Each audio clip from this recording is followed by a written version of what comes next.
Pleasure to meet you and talk about this project. Obviously, it must have been a labor of love for everybody because this is such a passionate, engaging story, isn't it? Yes, it certainly was for me, and I'm sure it was for the actors too. It's a story that's sort of bigger than you are, and therefore you submit yourself to it without an ego, really. And so I think for all of us, there was a real responsibility to do it as best we could and as truthful as we could, and work as hard as we could to make it hopefully what it is now.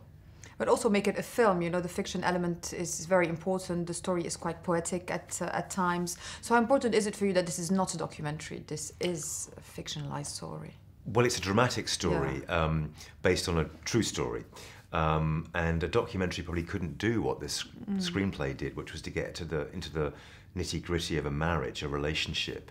And that would be very hard to do in a documentary unless you were there filming every day. So this felt like a good way into the story through a dramatic screenplay. But given the broad, truthful nature of the actual subject matter, you have that as a boundary that you need to keep within as well. So, of course, you play fast and loose with time and what you leave out and what you put in. But at the same time, the basic facts of it are all true. Obviously, it's all about time. Why was it the right time to tell the story now that he's 72? Well, that's a remarkable thing in itself, given that he was given 2 years to live in his early 20s. And that makes the story actually surprisingly hopeful, given that it's about someone who has a terrible illness that leads them into a wheelchair and a very sort of severe disability. So perhaps the timing is sort of arbitrary in a way. It came to me, I was very excited about the idea of doing it. And it seems like there is a sort of a bigger awareness of that illness at the moment as well through the ALS Challenge and the Ice Bucket Challenge. So our timing is kind of interesting in that respect, but there's no particular reason why it's happening now other than that here we are doing it. Yeah, it's true, and then it becomes timely for reasons. Then it kind of hooks into things in the zeitgeist that are there already if you're lucky, and it seems to have done that nicely this time round. No, I totally agree. Obviously the circumstances of Stephen Hawking's life does not allow him to be extremely engaged in the film, but how involved was he? Well, not very involved. The screenplay was derived from his wife's memoir, or his ex-wife's memoir, even more troubling for him, I would think. But we did show him the script before we started, and he gave us his approval for the film to be made, even though I don't think he was wildly enthusiastic about it. Once it was finished, we showed him the film and sought his reaction to it. And given the nature of the way he communicates, you show him the film and you wait quite a bit of time after the film is done before you can understand what it is he wants to say about it. And that time is very nerve-wracking indeed.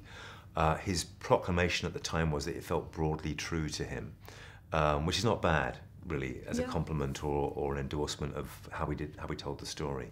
Oh, I do feel that Eddie felt him. I don't know how he did that, but the essence of, I mean, I don't know him personally, but it feels like the essence of Stephen Hawking was there. How do you feel Eddie worked on it? Well, he worked on it very hard and for a very long period of time. He spent months and months getting across the aspects of the physicality needed. The illness itself is progressive, it's not stable. So within the film, he has to kind of, be able-bodied on one stick, on two sticks, in a wheelchair, and then without a voice, even more diminished in a wheelchair. And he had to understand that all going into the film. We didn't shoot any kind of sequence, so it had to be done, and they're available to us on any given day, which it was, remarkably. So his engagement with Stephen, he caught the humour and mischief of Stephen Hawking, and that is a big part of his character, and he was able to do that even with these very diminished physical circumstances towards the end of our story, when he can't talk and he just has his eyebrows and a few facial muscles to work with.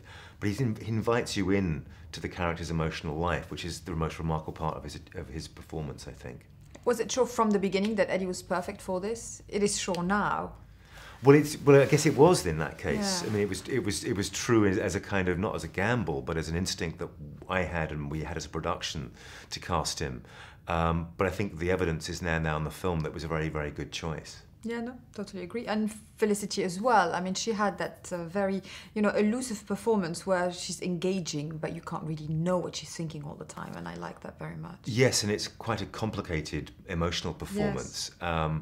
And she also had to understand Eddie's physicality. She had to work with that every day as well and understand what she could and couldn't do to help him. So you see her instinctively throughout the film moving his hands and moving his head and generally catering to his physical needs. which she did very instinctively, and none of that was sort of planned or rehearsed. It just happened as we were shooting that she was able to just naturally understand what Eddie was doing and get with it. Is it for you a film, obviously, about someone whose body is dying but who's much more alive than many people we know? Well, yes, and also his scientific thinking was, he's confined to a wheelchair for much of his life. Yet at the same time, his mind can wander, as it were, into the universe and into black holes, and trying to understand those on our behalf. So, I mean, it's remarkable that his physical limitations have not stopped him being an incredibly important scientist. And that's, also just the daily impediments to his life. If you think about getting out of bed in the morning would be, like a big, huge undertaking. And that's on an every day he has to overcome so many things to be productive, and it sort of shames us all really in our lazy slothfulness. Yeah, absolutely. It makes you think, this film. I mean... Oh, good. That's what the essence made us of think his when we life. were making it. Yeah, no, exactly. The essence of his life, I think, makes you think about all the day-to-day things that, we you kind take of for take granted. for granted. Exactly. And also the sort of reasons you have not to do things are pretty feeble in comparison to what he overcomes every day. True. Obviously, the award buzz is huge on the film. How does that make you feel? And does it make you think that, people will see the film even more? What is the most important thing to achieve through awards? I don't really know, to be honest. I don't really think about it. Once you finish a film, you finish it, you do your best with it. You see it with an audience, and hopefully it works for them. Then it has to go and do what it has to do. If there's recognition for the performances in the film, I should be very happy, because I think they are, remarkable and independent of my work, essentially, as well. Oh, your work's good on it, so that adds to it. Well, it's obviously opening the Dubai Film Festival on Wednesday. To an international audience. This is a movie that international audiences will respond to equally from British audiences or American ones. Is that the target as well? Do you want people from all over the world to kind of connect with it? I hope so. I mean, it has, I think, interesting and specific emotions in it that are also obviously very universal. And it's a kind of unique love story. And that's something I think has a universal currency. So we're hoping it has very strongly an English flavour to it. Obviously, it's set in Cambridge. It's about two real lives that unfold in an English environment of a post-war generation, which is different from my generation in terms of their mentality and their values. But I think it's utterly universal, as love stories should be and always hopefully are. Was it completely shot in Cambridge? It was shot in Cambridge and in London, and that's something also on a stage in Ealing. So we have a domestic stuff was shot on a stage, but most of the exteriors are shot in Cambridge. Is it easy to recreate the period because it stayed a little bit authentic to what it was in the 60s? Well, in terms of it? Cambridge, because Cambridge is sort of timeless. It's medieval in terms of its buildings, and so the infrastructure of Cambridge is timeless. So you could shoot a film there that was set in the 17th century or the 20th century, and you'd still be fine. And the period in the film is quite discreet. It covers about 20 plus years of their lives together, and there's a kind of progression of fashion and hairstyles, but not in a very dramatic way, because they're not exactly fashionable people in that sort of superficial way. They're academics, so they're a little bit more stable in terms of their dress sense. Are the surroundings filled with stories about him when he was there? Do you hear things from people who knew him? How is it being there? Well, there's a mythology around Stephen for sure, particularly in Cambridge. So many people have seen him at large in Cambridge. If you went to university, they'd almost certainly have seen Stephen at some point, because he's so visible with the way in which he gets around and communicates.